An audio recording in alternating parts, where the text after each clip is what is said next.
കാറ്റത്തെ കിളിക്കൊണ്ട് ഇന്നത്തെ എപ്പിസോഡിലേക്ക് എല്ലാവർക്കും സ്വാഗതം. അങ്ങനെ സുനന്ദനെ വഴക്ക് പറയുന്നു നമ്മുടെ നിധി. ഞാനിങ്ങോട്ട് വരാൻ പാടില്ലായിരുന്നല്ലേ നിധി എന്ന് ചോദിക്കും സുനന്ദ. പറയും വരുന്നോണ്ടല്ല, നീ വന്നാൽ ഞങ്ങൾ എല്ലാവർക്കും ദോഷമാണ്, നീ കാരണം അന്ന് പോലീസ് സ്റ്റേഷനിൽ എല്ലാവരും കയറേണ്ടി വന്നില്ലേ, ആ പഠിക്കുന്ന കുട്ടി വരെയും കയറേണ്ടി വന്നു. എന്നാൽ നിനക്കറിയാൻ സംഭവിച്ചത് എന്താ, സുഭാഷ് ഏട്ടൻ ഒരു തെറ്റും ചെയ്തിട്ടില്ല.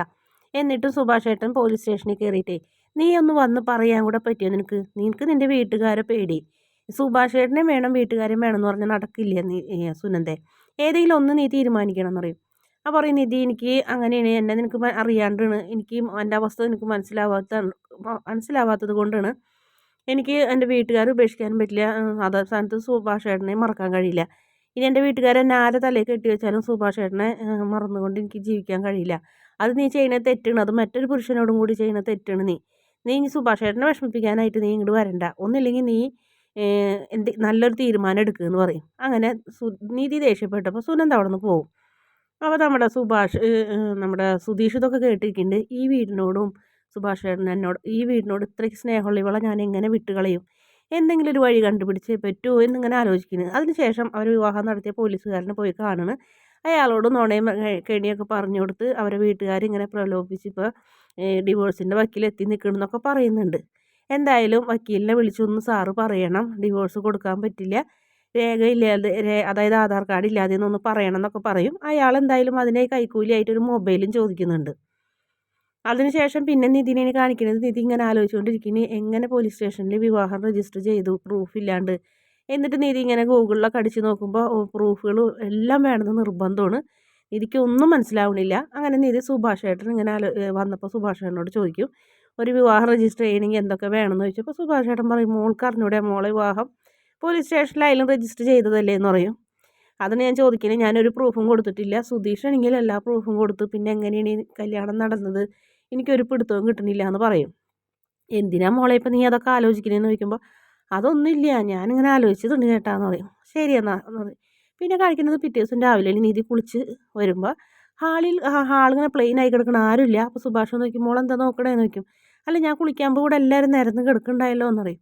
ആ മോള് കുളിക്കാൻ കയറിയ സമയം കൊണ്ട് എല്ലാവരും ചടപടാന്ന് ചാടി എഴുന്നേറ്റ് പല്ലയ്ക്കാനും ഓരോരോ പണികൾ ചെയ്യുന്നുണ്ടെന്ന് പറയും. ആ കണ്ട ഞാൻ പറഞ്ഞില്ലേ, ഒന്ന് രണ്ട് പ്രാവശ്യം അത് ശരിയാക്കി പറഞ്ഞു കൊടുത്താൽ ശരിയാവുന്നുള്ളൂ, സുഭാഷ് ഏട്ടനാണ് ഇവരിങ്ങനെ ചീത്തയാക്കണേന്ന് പറയും. അപ്പോഴത്തേനും ഹരീഷ് കുളിച്ച് വന്ന് സ്വാമി ഫോട്ടത്തിൻ്റെ അടുത്തുനിന്ന് ചന്ദനത്തിരിയൊക്കെ കത്തിച്ച് വെച്ച് പാട്ടൊക്കെ വെക്കുന്നുണ്ട്. അപ്പം നിധിക്കത് കണ്ടപ്പോൾ ഒരുപാട് സന്തോഷമായി. നിധി നോക്കി കണ്ടപ്പോൾ വേഗം പാട്ട് ഓഫ് ചെയ്യും. പറയും പാട്ട് ഓഫ് ചെയ്യേണ്ട, നല്ല പാട്ടല്ലേ, ഭക്തിഗാനല്ലേ എന്ന് പറയും.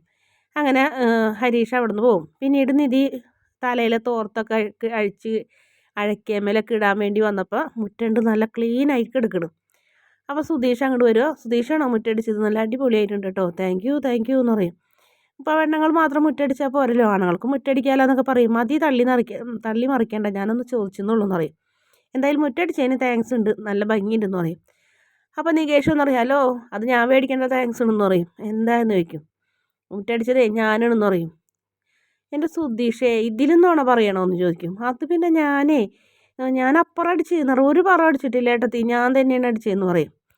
ഓ കഷ്ടമുണ്ട് സുധീഷേ, എല്ലാത്തിനും നുണ പറയണേന്ന് പറഞ്ഞു കഴിഞ്ഞാൽ സുധീഷ് അപ്പോഴത്തേനും വേഗം സ്ഥലം വിടും. എന്താ നികേഷ് സുധീഷ് ഇങ്ങനെയെന്ന് പറയും. അത് വിടുകളെ ചേച്ചി, അത് വിട്, എങ്ങനെയുണ്ടെന്ന് ചോദിക്കും അടിച്ചത്, അത് നല്ല വൃത്തിയുണ്ട് കേട്ടോ എന്ന് പറയും. എന്നിട്ട് അപ്പോൾ സുഭാഷ് അലക്കാനായിട്ട് വരും. അപ്പോൾ സുഭാഷ് നികേഷിനോട് ചോദിക്കുന്നുണ്ട്, നിൻ്റെ എന്തെങ്കിലും കഴുകാനുണ്ടെന്ന് ചോദിച്ചപ്പോൾ എൻ്റെ ഞാൻ കഴിയേട്ടാന്ന് പറയും.